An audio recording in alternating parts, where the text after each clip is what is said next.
Hi, welcome to Tally Alley, where we do dumb stuff. I'm Evan, And I'm Haley. and this week on Movie Alley, it's week 11, part 2. And we're going to talk about Spies in Disguise. Yeah. Which, of course, animated kids movie. Yep. But it's definitely a little bit older kids movie. Like middle school.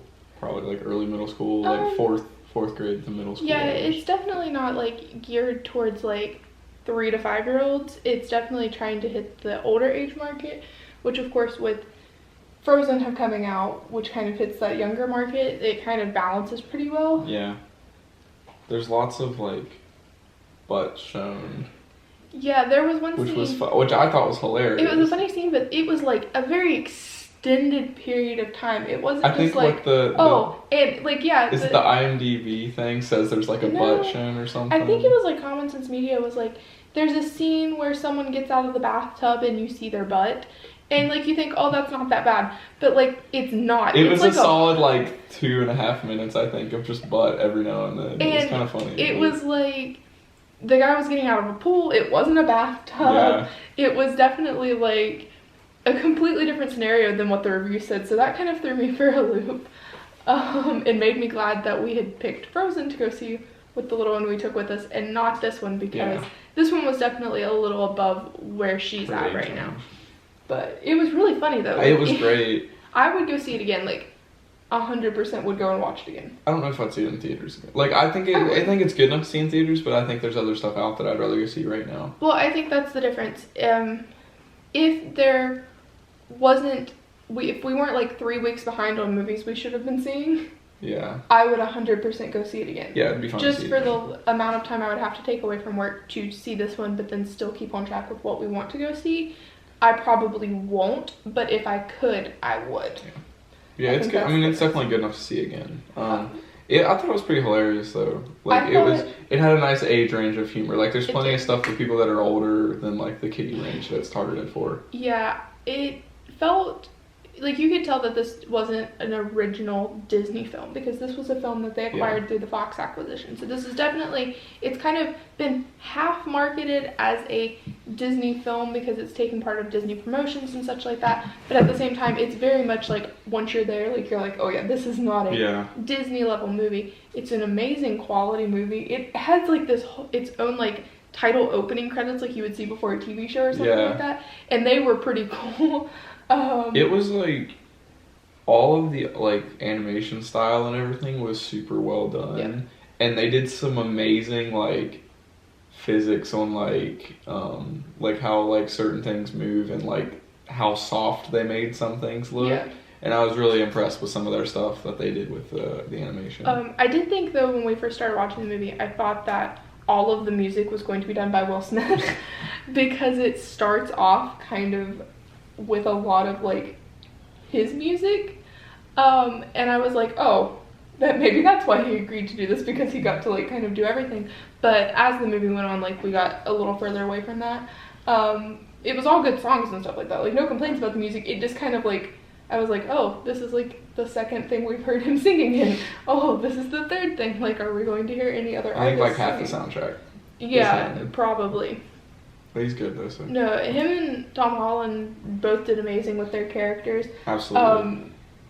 I think the next time we see Tom Holland in a movie where he actually speaks in his like regular voice, not like with a British accent, as opposed to him putting on the American accent, is going to be strange because I feel like everything he's gotten recently has had him using his American accent. Spider-Man and this and all this other stuff, And he's got that new movie he's filming that's filming in Cleveland, so I'm assuming that's going to have an American accent as well. So, but he does an amazing job with it. I mean, he's very talented with that because I couldn't. The way he flips between the two is very fascinating. Well, they've had him do that on like talk shows and stuff, and he's very smooth with his transition. He definitely fits the character, although it is kind of funny because his character in this movie is in a way similar to. It's basically Peter Parker without superpowers.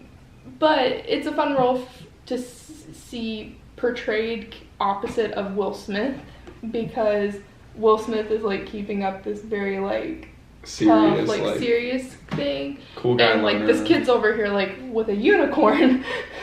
and watching like Spanish soap operas or something like that. Yeah, or I think it was like a Korean drama or something. I don't know. It was something that it was funny though because that was like a recurring theme, and Will Smith's character was always so confused by him. This was actually based off of a short film that was done. Yeah. Which I have seen before, and my brain's blanking on what it's actually called. But it is like it was very well adapted from that, and it was a very interesting concept. I think originally when I heard of it, I was like get turned into it's a pigeon, like he gets turned into a pigeon, like that's so dumb. But the other pigeon characters, which were just actual pigeons. The interactions like Will Smith's character had with some those of the pigeons best things. Were amazing. The one Lovey Walter, Tom Holland's character has a pet pigeon named Lovey, and she's like in love with Will Smith's character when he's a pigeon, and it's like she wants to like keep killing people and stuff. And it's so funny because she's like this little cute little girl pigeon, like, and she's fluffing up her feathers and everything, and then it's like she's like trying to blow people up and stuff like that. And so the characteristics that they brought out of those pigeons, even though they didn't allow them to speak or anything, it wasn't suddenly we were hearing the other pigeons all. We get like you'd sometimes hear subtitles, very rarely subtitles. There's probably subtitles like 4 or 5 times, but Will Smith's character, he would normally say what they were saying, like reiterate, be like, no, we're not doing we can't kill them, we can't do this, we can't do that, like why would you do which that? I like that rather than having subtitles the entire time. Well, and I think that's another thing that plays to the aspect of this film was definitely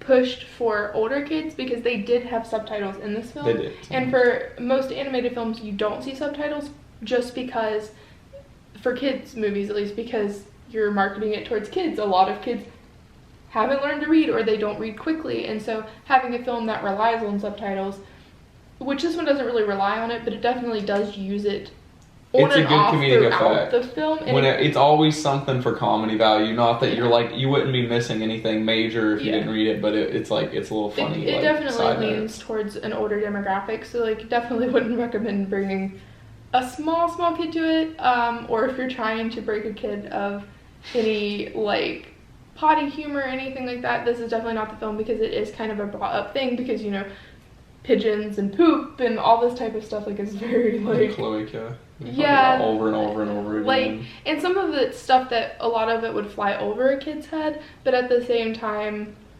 like, it's definitely geared for, I would say 8 and up would be where I would probably like to comfortably, like, if it wasn't like just for on a general basis, I would say 8. Probably more mature kid, or a kid that like you didn't care as much about those types of jokes with your kid, like 6 maybe, but it's really not a movie for toddlers for sure. Probably. And I definitely think kids on the higher end of elementary school would be I would recommend. Even like, just as, I mean, even if you're not worried about any of that stuff, like, they just probably enjoy it more if they're older, because they're just not gonna like get a lot of the stuff probably. As much as they don't talk about the science part of it, they actually talk about science quite a bit. And so some of the terms and different things that they're talking about, I mean, even if an older kid wouldn't understand it, they would be able to process, like, what's that talking about? A younger kid would probably be like, all I know is there's pigeons. Yeah. And there's a lot of fighting in this one, although my favorite thing about this one was the whole glitter cat thing, because it's like kind of used as this really cute scene at the beginning of the film. Yeah. And you're like, aw, cute, how sweet. And then he actually gets it to work in the way he meant it to work, and it's like this actual fighting. Yeah, actual fighting technique that like wouldn't actually work probably, but in this movie it's very cute and sweet and it just hilarious. Keeps coming back and recurring. It's really funny, actually. They did get a calling back in like his old projects. Yeah. He continuously, like, Tom Holland's character would talk about his projects he's working on, blah, blah, blah, blah. And then, like, you wouldn't see them, and then, like, an hour later, well, guess what? He's been working on stuff this whole time, so now he has it working, and it's like, oh, look, it's actually good. I think the whole concept of the film, like, as much as it's about a super spy who gets turned into a pigeon and, like, saves the world, as much as it's about all that, I think like the message they were trying to get across to kids is that just because you're little, if you have an idea for something, it doesn't mean you can't eventually make it actually happen, because that's kind of the overall concept. Is it's a big like growth and like persistence, don't give up movie. Yeah, and it's really good. Like, I thought I was going to really enjoy it, and then I got worried because I was like, I thought I'd like it, but I didn't think I'd like it as much as I did. Yeah. I thought it was really well done. I think a lot of times if I tend to get hyped up for animated films, then I go see them, and I've hyped myself up too much for them. But this one definitely kept with where I was hoping it would go, and so I was really pleased with it. What would you rank this one? I give it a 4.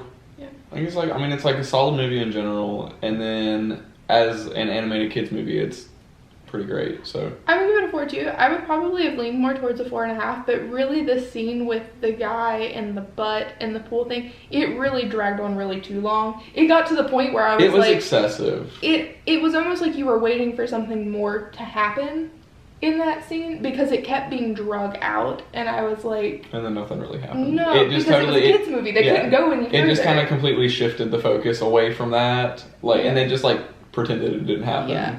But it was really cool. I would definitely give it a 4. I loved seeing the gadgets and things that they came up with, and the part they showed in the trailer where Will Smith, like, he's as a pigeon goes to like do this like pressure move that he always does, and like karate chop the guy like right in the neck, and then he just like slides off the guy and he's like, I miss my hands, because he's a bird now. They have no weight to them, and it was a really good movie, and I would definitely recommend people seeing it if they have the time and want to have a movie that's just going to be fun and like overall generally like a pretty clean movie. Yeah. Like just a enjoyable movie to watch. Just like a family animated movie. Yeah. Pretty much. So good. 4. You're sticking with a 4? Okay. 4 me, 4 her. I don't know what we'll be seeing soon. Next week we'll have Like a Boss. And either Just Mercy or 1917 probably, or it might be Bad Boys. I'm not sure. Okay. We've got some plans this weekend, so we've got to figure out who's seeing what when, because we might be separated a little this weekend. So Like a Boss for sure, and so we'll see. Probably Bad Boys. Bad Boys. I'm going to lean towards that's probably what we'll end up with. Alright, so Bad Boys and Like a Boss should be coming up soon, so we'll catch y'all next week. Yep. Cut.